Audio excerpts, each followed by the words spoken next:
मेरे पूरा संपूर्ण जीवन मधुरता की ओर जाए।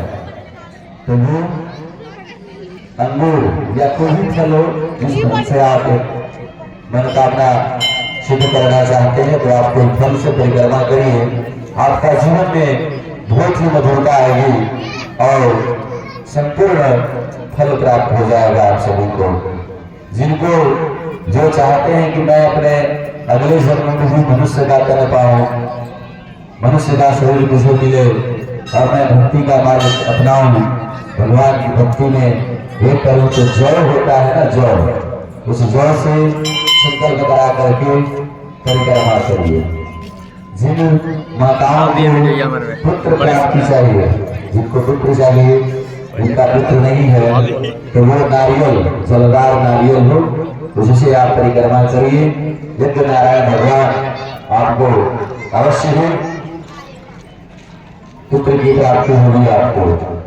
जिन भक्तों को बार बार दुर्घटना होता है ना, साइकिल चलाते हैं गिर जाते हैं, मोटरसाइकिल से गिरते हैं, कुछ न कुछ जीवन में कठिनाई आती रहती है, घर में भी गिर जाते हैं, कुछ काम कर रहे हैं आपको चोट लग जा रही है बार बार, तो उन भक्तों को इलायची होता है ना, इलायची से आप संकल्प करा करके परिक्रमा करिए।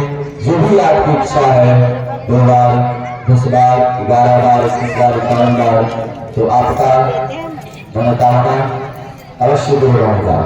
देखिए इस बुरी गला सरगांव की ग्राम की पावन धरा पर 9 दिवसीय यह रुद्र महायज्ञ का जो आयोजन किया गया है, इस यज्ञ मंडप में 33 कोटि देवी देवताओं की स्थापना की गई है। एक कोटि के नहीं, कोटि का मतलब आप लोग नहीं जानते होंगे, मैं बता देता हूँ।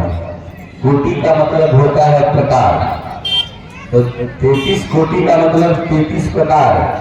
33 प्रकार में जैसे कैसे शिव जी को आप कह दीजिए, तो शिव जी के साथ कितने होता है, शिव जी का एक परिवार है, आपका भी घर परिवार है ना, तो शिव जी का भी एक घर परिवार है। तो शिव जी के परिवार में कौन कौन आते हैं, उनके 2 लड़के हैं, गणेश जी और कार्तिक जी, पत्नी मैया पार्वती है, भगवान सोम है।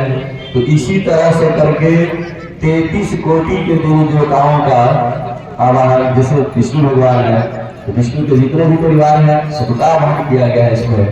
तो आप अगर इस मंडप का श्रद्धा से भक्ति के साथ एक पद, अगर एक पद शांत चित्त मन होंगे, ये नहीं कि किसी का बात करके, किसी का साड़ी देख करके, किसी का श्रृंगार देख करके, घर की कथा कहानी करके परिक्रमा करेंगे तो फल मिलेगा। परिक्रमा का मतलब होता है एक दूसरे के शरीर से, एक दूसरे के शरीर में स्पर्श नहीं होना चाहिए, शांत भाव से। जब भी आपको समय मिले, सुबह 4 बजे, 5 बजे, 6 बजे, नहीं तो दोपहर में, ऐसे भी माई लोग का घर में बहुत सारा काम रहता है, और माई लोग का एक आदत होता है जब तक सारा काम नहीं कर लेंगे तब तक वो स्नान नहीं करेंगे। लेकिन उस घर में लक्ष्मी बहुत कम टिकती है। जिस घर में माई लोग सबसे पहले जल करके, झाड़ू लगा करके, स्नान करके जब कुछ काम करती है, उस घर में सदैव लक्ष्मी का वास रहता है। बिना स्नान के घर में कोई भी काम नहीं करना चाहिए। लेकिन आप लोग समझते हैं कि पहले सारा काम निपटा लो तब स्नान करेंगे, वो आपका सेहत के लिए हो गया, स्वास्थ्य धर्म के लिए नहीं है। इसलिए अगर आप शांत चित्त होकर के मन भाव से भक्ति के साथ, श्रद्धा के साथ, जो आपको आता है, गीत आता है, गीत गाइए, जय श्री राम कहिए, जय हनुमान कहिए, राम जी का नाम लीजिए, जय माता दी बोलिए। अगर इस प्रकार से इस मंडप का एक ही बार परिक्रमा करिए, आपके पास समय भी है, एक ही बार करिए, 5 बार करिए, 11 बार करिए, लेकिन आपके अंदर भक्ति होनी चाहिए, आपके अंदर श्रद्धा होनी चाहिए, तभी आपको इस यज्ञ का पूरा संपूर्ण फल प्राप्त हो जाएगा। ऐसा नहीं ये जजमान बने हैं तो इन्हीं को फल मिल रहा है, कोई दान दिया इसी को फल मिला, ऐसा नहीं। ये जो जग हो रही है ना, ये सिर्फ बूढ़ी गया की जग नहीं है, सरगाम की जग नहीं है, कान्हा चुप्पी छतरा का जग नहीं है, झारखंड का जग नहीं है। यह जग किस लिए हो रहा है? यह जो जग है विश्व की कल्याण के लिए, सत्य सनातन धर्म की रक्षा के लिए यह यज्ञ का आयोजन हो रहा है। क्योंकि यज्ञ, छोटी दीपक पीछे करो, हेलो, ये दीपक पीछे करो।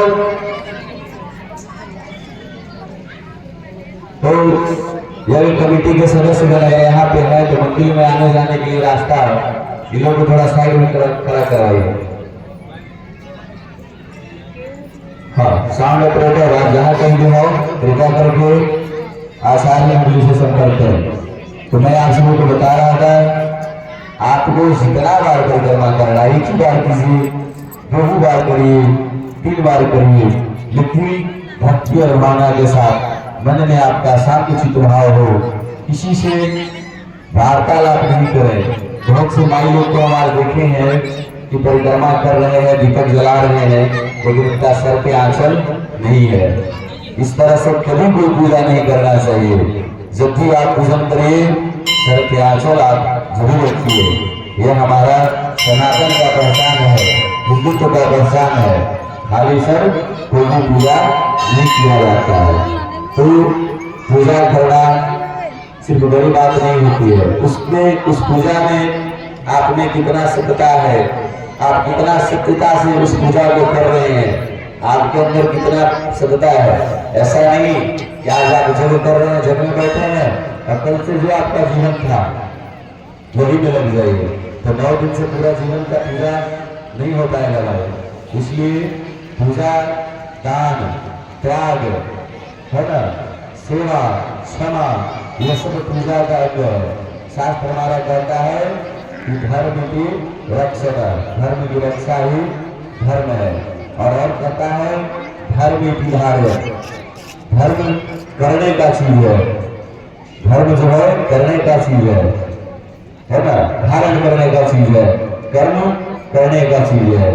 तो धर्म किस प्रकार से धारण होता है, तो धर्म धारण का बहुत सा विकल्प है। जैसे आप किसी भूखे को भोजन करा दिए, वो भी एक धर्म है। किसी निवस्त्र को वस्त्र दे दिए, वो भी एक धर्म है। किसी प्यासे को पानी पिलाए, वो भी एक धर्म है।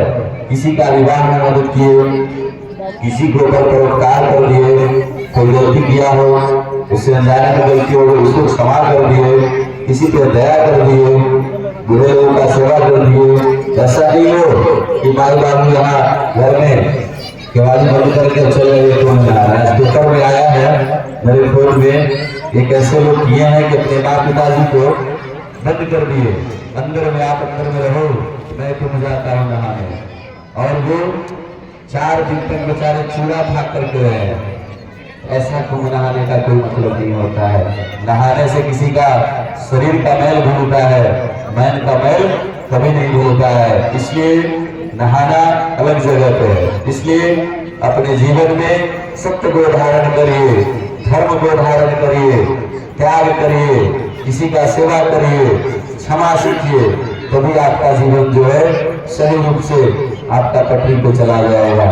लेकिन यहाँ कुछ लोग दिखावे में लगे हैं, दिखावा बिल्कुल नहीं करना है। आप एक ही बार परिक्रमा करिए। मैं जो एक चीज को आपको बताया हूँ, एक बार फिर से बता देता हूँ। जजमान जी लोग मंडप में आ जाइए, आरती प्रारंभ होगी।